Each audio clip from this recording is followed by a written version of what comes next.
ಈ ಒಂದು ವಿಡಿಯೋದಲ್ಲಿ ಫಸ್ಟ್ ಚಾಪ್ಟ್ರಲ್ಲಿ 6 ಮಾರ್ಕ್ಸ್ಗೆ ಇಂಪಾರ್ಟೆಂಟ್ ಪ್ರಾಬ್ಲಮ್ಸ್ ಹೇಗೆ ಬರುತ್ತೆ ಟ್ರೇಡಿಂಗ್ ಅಕೌಂಟ್ ರಿಲೇಟೆಡ್ ಅಂತಂದು ನೋಡೋಣ.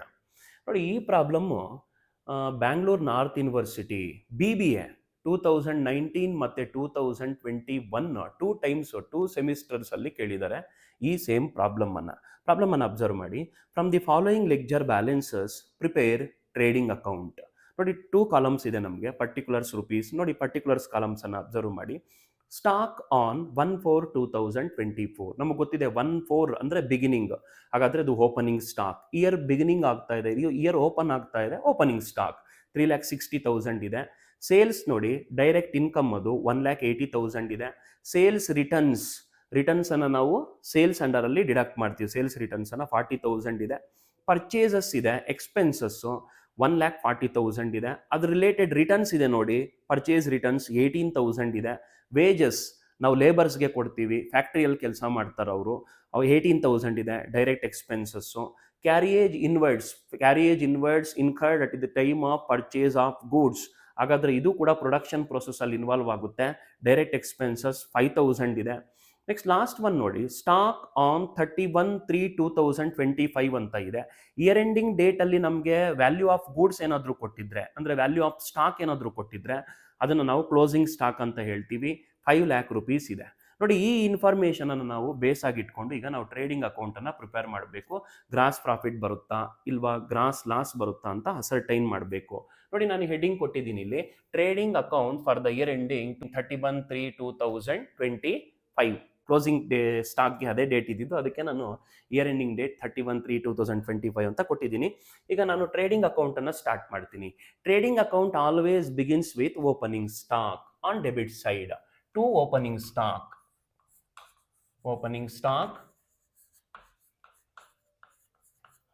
ಸ್ಟಾಕ್ ವ್ಯಾಲ್ಯೂ ಎಷ್ಟಿದೆಯಪ್ಪ ಅಂದರೆ 3,60,000 rupees ಇದೆ. ನೆಕ್ಸ್ಟು ಸೇಲ್ಸ್ ಇದೆ. ಸೇಲ್ಸ್ ನಾವು ಇನ್ಕಮ್ ಅಂತ ಟ್ರೀಟ್ ಮಾಡ್ತೀವಿ.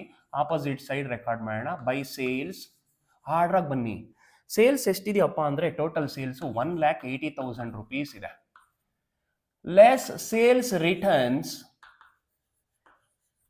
ರಿಟರ್ನ್ಸ್ ಎಷ್ಟಿದೆ ಅಂತಂದರೆ 40,000 rupees ಇದೆ. 1,80,000 ಮೈನಸ್ 40,000, 1,40,000.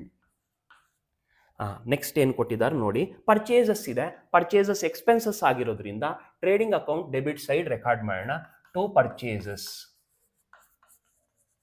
ಟೋಟಲ್ ಪರ್ಚೇಸಸ್ ಎಷ್ಟಿದೆ ಅಂತಂದರೆ 1,40,000 rupees ಇದೆ. ಮೈನಸ್ ರಿಟರ್ನ್ಸ್, ಇದಕ್ಕೂ ರಿಟರ್ನ್ಸ್ ಇದೆ. ಪರ್ಚೇಸ್ ರಿಟರ್ನ್ಸ್ ಅಂದರೆ ರಿಟರ್ನ್ ಔಟ್ವರ್ಡ್ಸ್ ಅಂತ ಕೂಡ ಕೊಟ್ಟಿರ್ತಾರೆ, ಚೆನ್ನಾಗಿ ನೆನ್ಪಿಟ್ಕೊಂಡಿರಿ. ಪರ್ಚೇಸ್ ರಿಟರ್ನ್ಸ್ 18,000 ಇದೆ. 1,40,000 ಮೈನಸ್ 18,000, 1,22,000. ನೆಕ್ಸ್ಟ್ ಏನಿದೆ ನೋಡೋಣ, wages direct expenses debit side record ಮಾಡೋಣ. To wages worth rupees 18,000. Next ಏನಿದೆ ನೋಡಿ, ಕ್ಯಾರಿಯೇಜ್ ಇನ್ವರ್ಡ್ಸ್ ಇದೆ. ಇದು ಕೂಡ ಪರ್ಚೇಸ್ ಆಗೋ ಟೈಮಲ್ಲಿ ಇನ್ಕರ್ಡ್ ಆಗೋದ್ರಿಂದ ಇದನ್ನು ನಾವು ಡೈರೆಕ್ಟ್ ಎಕ್ಸ್ಪೆನ್ಸಸ್ ಅಂತ ಟ್ರೀಟ್ ಮಾಡ್ತೀವಿ. ಕ್ಯಾರಿಯೇಜ್ ಇನ್ವರ್ಡ್ಸ್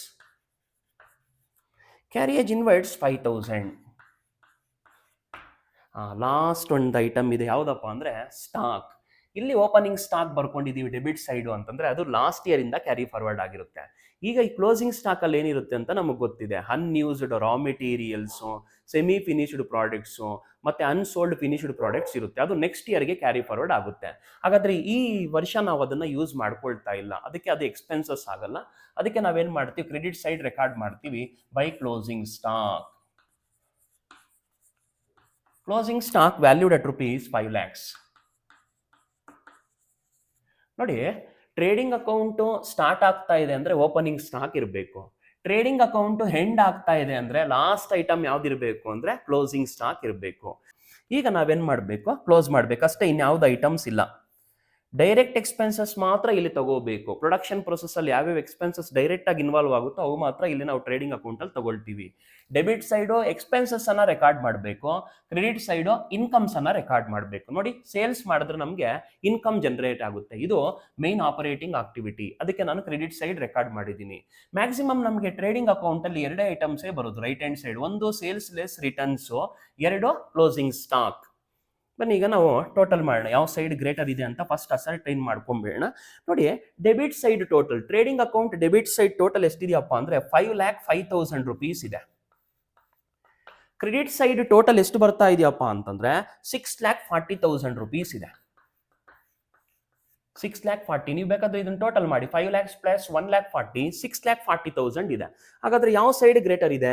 ಇಲ್ಲಿ 5,05,000 ಇದೆ, ಇಲ್ಲಿ 6,40,000 ಇದೆ. ಗ್ರೇಟರ್ ಸೈಡ್ ಯಾವುದು? Credit side. ಹಾಗಾದ್ರೆ ನಮ್ಗೆ ಗೊತ್ತಾಗ್ತಾ ಇದೆ ಇನ್ಕಮ್ಸು ಎಕ್ಸ್ಪೆನ್ಸಸ್ಗಿಂತ ಗ್ರೇಟರ್ ಇದೆ.